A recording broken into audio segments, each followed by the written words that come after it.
I was prompted to buy a Nissan Leaf by a friend of mine who's been running one for 6 months, a year or so, and I was really impressed with how much he was enjoying driving the car, but also how much money he was saving.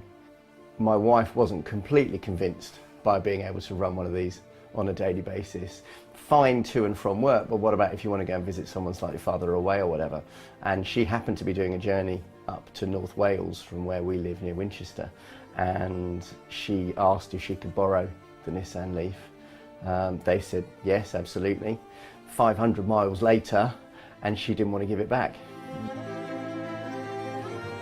I found these time slots actually stopping to charge the car actually meant that when I reached North Wales, I've done that journey a number of times, and you arrive and you are tired, you are exhausted, you've done a lot of concentrating, a lot of miles on motorways.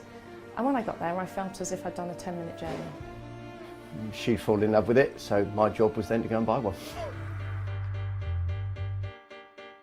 We've had Leaf here for a couple of years now, and it's started to build more and more momentum, but to actually have the 100,000th Leaf globally in Winchester is fantastic for us.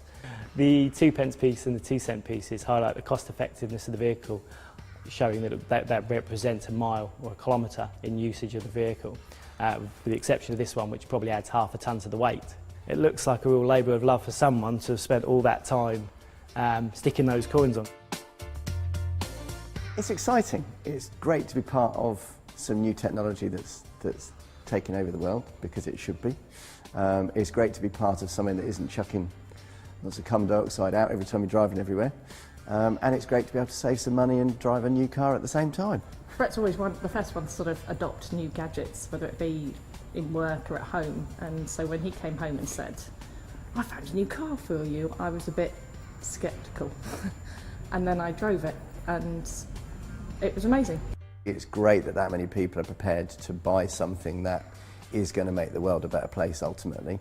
The less dependent we can be on fossil fuels, the better I think the world will become. And to be part of that growing number is great. I can't wait to get in it. We've missed it a lot, and drive it and take it home to the kids. And then we're going to have the arguments about who gets to drive it.